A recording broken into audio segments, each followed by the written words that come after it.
ഇന്ന് ഞാൻ നിങ്ങളോട് പറയാൻ വേണ്ടി പോകുന്നത് വയനാടിനെ പറ്റിയാണ് പറയാൻ വേണ്ടി പോകുന്നത്. ഒരുപാട് പേര് വയനാടിനെ പറ്റി സപ്പോർട്ട് ചെയ്യുന്നുണ്ട്. അവർക്ക് വേണ്ട സഹായങ്ങളും അവർക്ക് വേണ്ട ഫുഡ് ഐറ്റംസ് എല്ലാം എത്തിച്ചു കൊടുക്കുന്നുണ്ട്. വളരെ സന്തോഷമുണ്ട്. നമ്മളെക്കൊണ്ട് ചെയ്യാൻ പറ്റിയില്ലെങ്കിൽ പോലും മറ്റൊരാൾ കാണുമ്പോൾ നമുക്ക് മനസ്സുകൊണ്ട് ഭയങ്കര ഒരു ഹാപ്പിനെസ് ഉണ്ട്. അപ്പോൾ നമുക്ക് ചെയ്യാൻ പറ്റുന്ന ഒരു കാര്യം എന്ന് പറഞ്ഞാൽ, ഇപ്പോൾ നിലവിൽ ഞാൻ ആലോചിച്ചപ്പോൾ ഞാൻ ഗ്യാരേജോട് കയറി വന്നപ്പോൾ നമ്മുടെ ഇത്ര സ്റ്റോക്ക് വണ്ടികളുണ്ട്. നാളെ ഒരു ഫ്ലഡ് വന്നിട്ട് ഈ വണ്ടികളെല്ലാം നഷ്ടപ്പെട്ടു പോയുള്ള നമ്മുടെ ഒരു മാനസിക അവസ്ഥ അത് പറയാൻ ഒട്ടും പറ്റില്ല. അതിനെക്കാട്ടിലും അപ്പുറത്തെ ഒരു അവസ്ഥയാണ് അവരുടെ കുടുംബങ്ങളും അവരുടെ ബന്ധുക്കളും അവരുടെ അയൽവാസികളും വീടെല്ലാം ഒലിച്ചു പോകുമ്പോഴൊരു മനുഷ്യൻ്റെ ഒരു അവസ്ഥയുണ്ട്. അത് ഊഹിക്കാൻ പറ്റുന്നതിനെക്കാട്ടിലും അപ്പുറമാണ്. അപ്പോൾ അതുകൊണ്ട് നമ്മൾ ചെറിയൊരു തീരുമാനം എടുത്തിട്ടുണ്ട്. വലിയ സംഭവമൊന്നുമല്ല. നമ്മളിരിക്കുന്ന വണ്ടികൾ ഏത് വണ്ടികൾ പോയാലും അവർക്ക് വേണ്ടി നമ്മളൊരു ഗവൺമെൻറ് നമ്മൾ പൈസ ഇപ്പോൾ കൊടുക്കുന്നില്ല. കാര്യം ഓൾറെഡി ഗവൺമെൻറ് അക്കൗണ്ടിലോട്ട് ഒരുപാട് വന്നിട്ടുണ്ട്.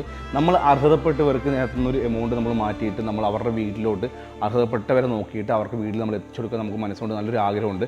അപ്പം ഇതൊരു ബിസിനസ്സായിട്ട് നിങ്ങൾ വിചാരിക്കേണ്ട. നമ്മളിതിനകത്തുനിന്ന് ഏത് വണ്ടികളും ഇതിനകത്ത് ഓൾമോസ്റ്റ് ഒരു 50-55 വണ്ടികൾ ഇരിപ്പുണ്ട്. ഇതിനകത്തുനിന്ന് കൊടുക്കുന്നതിൽ ഒരു എമൗണ്ട് നമ്മൾ മാറ്റിയിട്ട് അവരുടെ വീട്ടിലോട്ട് നമ്മൾ എല്ലാം കൂടെ ഒരുമിച്ച് എത്തിച്ചു കൊടുക്കുക നമ്മുടെ ആഗ്രഹം. അപ്പോൾ അതുകൊണ്ട് തന്നെ നിങ്ങൾ മാക്സിമം ഈ വീഡിയോ ഷെയർ ചെയ്യുക, നമ്മൾ സപ്പോർട്ട് ചെയ്യുക.